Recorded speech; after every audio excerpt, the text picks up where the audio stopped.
What's good, YouTube? Cardfight King here, AQUA Life Baby. You already know how it is. I'm just here visiting my grandfather right now with Mom. I have to go to the store for something, but I wanted to talk to you guys about this restriction list. And I know people have talked about it in other recent weeks, probably when it first was announced. But now that, we're getting closer to it, I think it goes into effect tomorrow, I believe, on the 30th. I feel like it's an appropriate time to talk about, especially from the events that happened yesterday at our first DMV Dynasty Cup Series championship. We had that yesterday at HQ Games in Ellicott City, Maryland. It's my main locals. We had that yesterday. So, going off of that, I just want to say this restriction list doesn't do anything. This restriction list, if anyone thinks the game's going to change because of this restriction list, then you are sadly mistaken. The only thing that's going to change is maybe a small decrease in Gear Chronicle players who have a unreasonable, an unreasonably heavy reliance on TikTok, and Urwater.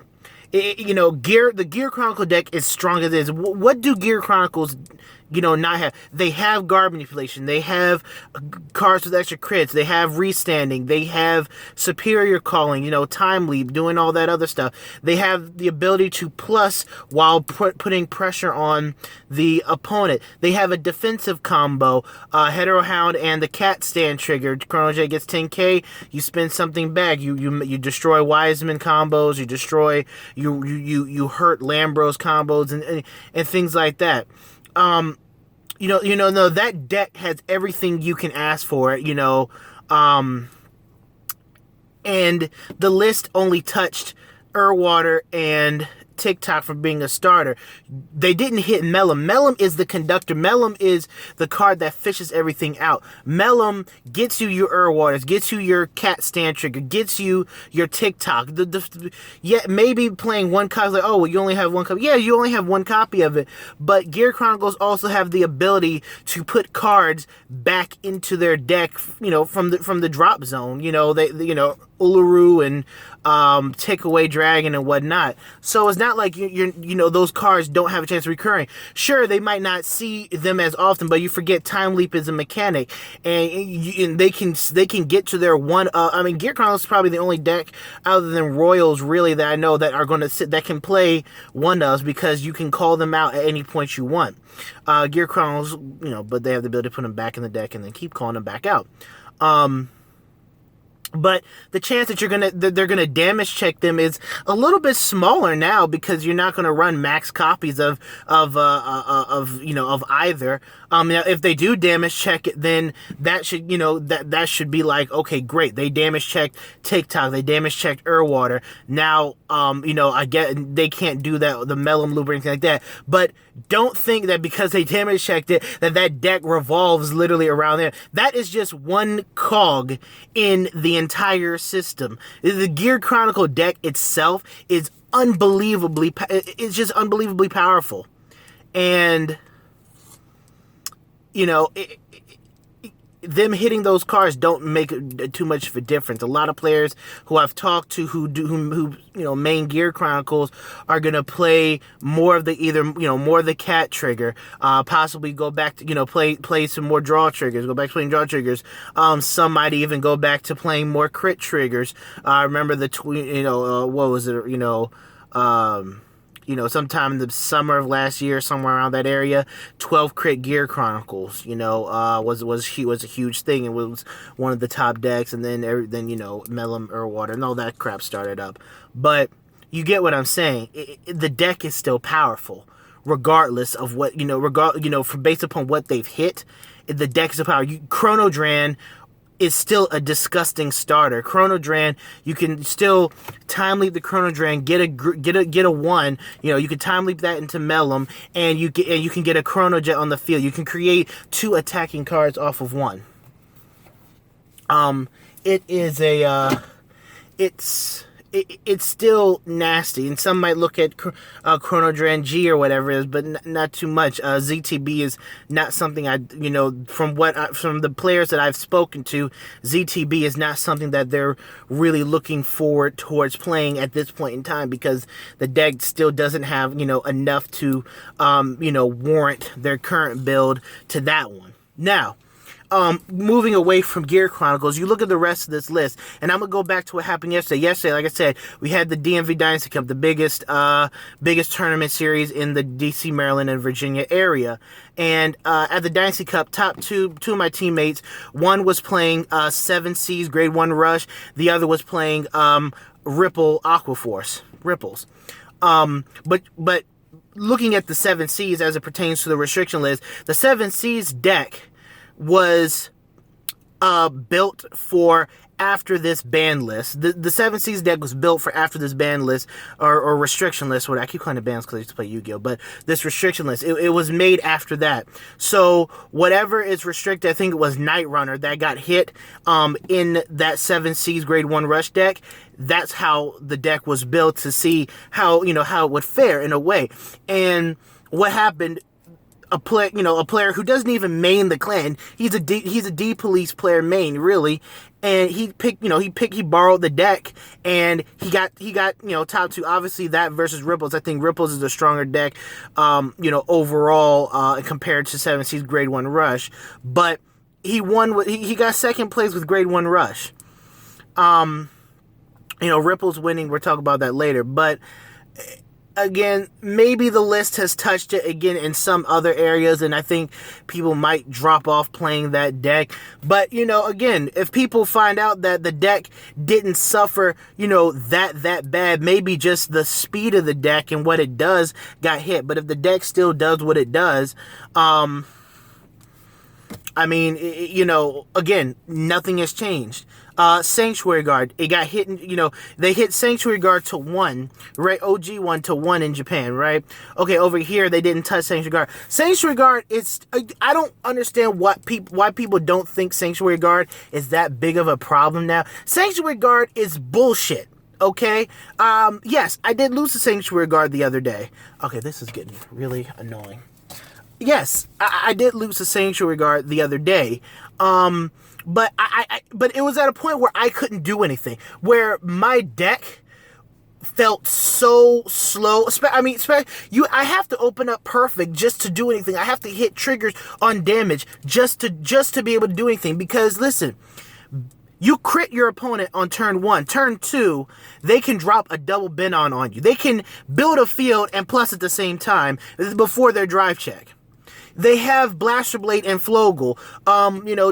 Dude had Sanctuary Guard Regalia on the field, dropped double Flogel, had Blaster Blade on the board. With Regalia, it was the column that he had his trigger in, his Flogel trigger in, was I think like a 22K column or something like that. I mean, what they need to be able to do is no, you cannot have Blaster Blade Flogel exist in the same deck as Blaster Blade. Benon is a card that I think, should get hit as well. But, the biggest problem first is that it's the Blaster Blade Flogel thing existing in the same deck as Sanctuary Guard. You want to hit Sanctuary Guard? Sure, put him to 1. Hitting him to 1 may or may not help. Sanctuary Guard, you play Sanctuary Guard Arc anyways. The deck is still a deck that just abuses Grade 2.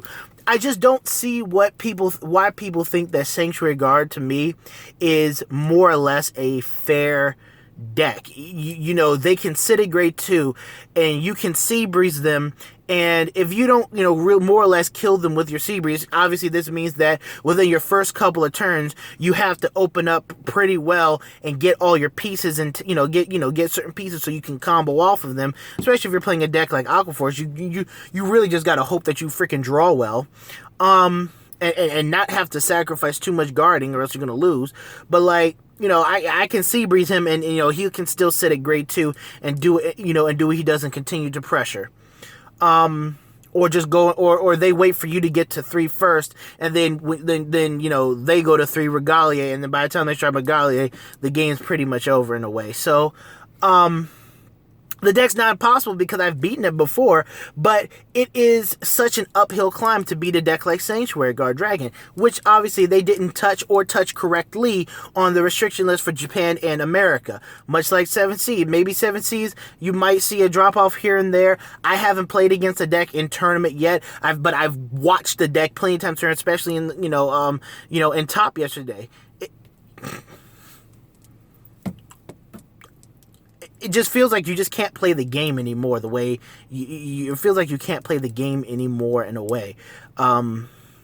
Those what those decks do. I'm trying to think about what else. They didn't touch Wiseman.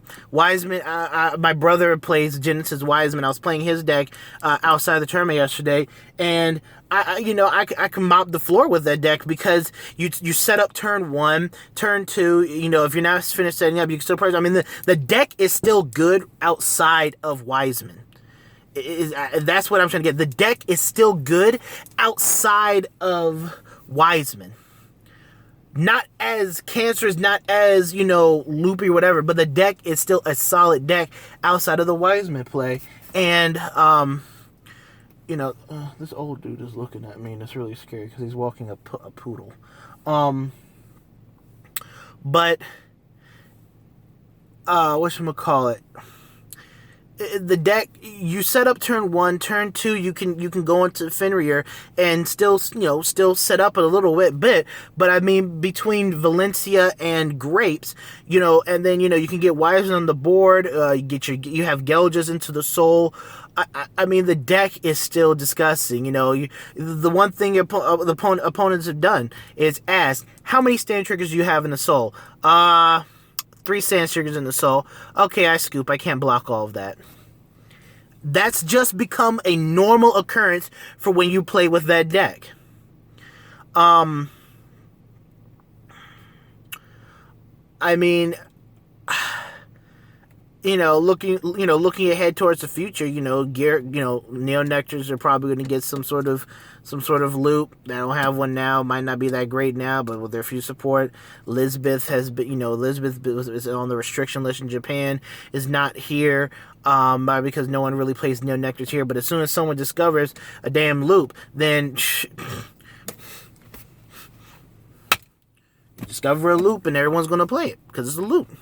But yeah, and again, yesterday, I'll do a tournament report if you want me to. It really, really wasn't much of a tournament. I had a complication with the car, my mom, and so I ended up coming late, had to take a round 1 loss, but, and then, I was progressing through the tournament, and I ended up losing to Gear Chronicles, due to game 3, multiple, I was in position to win the game, but my opponent was able to top deck a stride, go in the next stage, and he hit a total of 4 triggers during that turn. He pumped up his booster and whatever it is, and I couldn't do much about it. And then I ended up losing. Then again, like I said, I lost the Sanctuary Guard, but I was already disadvantaged because I didn't get to play in round 1.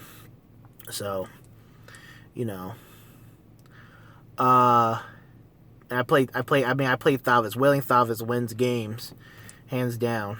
He definitely helps you win games if you could put him in that sweet spot, put him in that range. But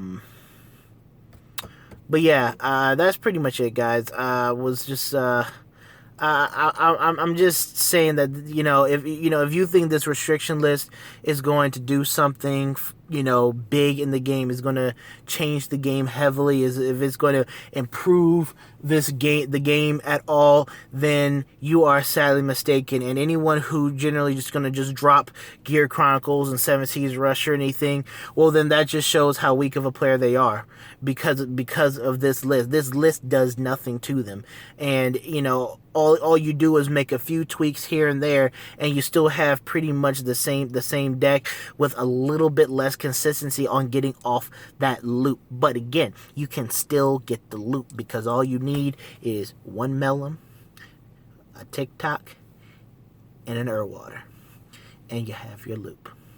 With 7 Seas, you still have your plays, but probably just not as fast from the milling. You can still have your plays, because I've seen it all, and I saw it yesterday. All right, this is the Cardfight King. I'm out.